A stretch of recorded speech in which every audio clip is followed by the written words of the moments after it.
अस्सलाम वालेकुम नाज़रीन, TNN न्यूज़ के साथ मैं हूँ हानिया मरियम। अब रुक करते हैं हेडलाइंस की तरफ। बरतानवी नज़ाद ईरानी सहाफ़ी और CNN की मेज़बान क्रिस्टियन मानपुर ने कहा कि नेतन्याहू को कभी भी डिप्लोमेसी पर यकीन नहीं था और वो दहाइयों से ईरान पर हमला करना चाहते थे। इन्होंने कहा कि सदर ट्रंप इन तमाम बड़े खारजा पॉलिसी मामलात में नाकाम हो गए हैं जिन्हें हल करने का वादा इन्होंने किया था, और सदर ट्रंप के अलावा किसी ने नेतन्याहू को ईरान पर हमलों की इजाज़त नहीं दी।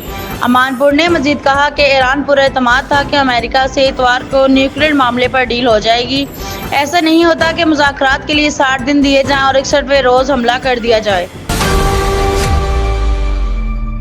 पासदारान इनकलाब की एरोस्पेस फोर्स की जानिब से शाहिद 107 नामी ये जदीद ड्रोन इसराइली अहदाफ पर खुदकश हमलों के लिए इस्तेमाल किए जाएंगे। ईरानी मीडिया के मुताबिक इन ड्रोन्स में एक ऐसा इंजन नस्ब किया गया है जिसकी मदद से ये 1500 किलोमीटर फासले तक परवास कर सकते हैं। शाहिद 107 जैसा ही एक ड्रोन हाल ही में इसराइल के एरो 3 एयर डिफेंस मिसाइल निज़ाम की जानिब बढ़ते हुए भी देखा गया।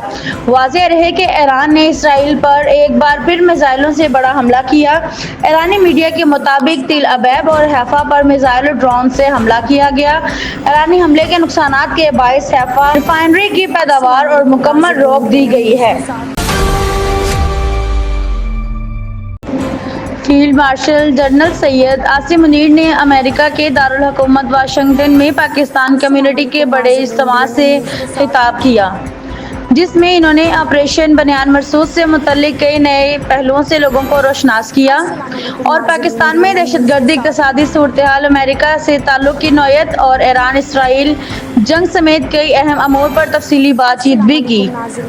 ज़राए के मुताबिक अमेरिका भर से आए 400 के करीब इंतहाई अहम कम्युनिटी लीडर से खिताब में फील्ड मार्शल ने कहा कि पहलगाम वाक़या के बाद भारत ने राब्ता करके इल्ज़ाम तराशी की और मुतालबा किया कि पाकिस्तान इस वाक़ये को दहशतगर्दी करार दे, जिस पर इसे दो टोक अंदाज में बताया गया कि भारतीय तसल्लुत के खिलाफ मकबूजा कश्मीर में आज़ादी की तहरीकें चल रही हैं और ऐसे वाक़यात दहशतगर्दी नहीं करार दिए जा सकते।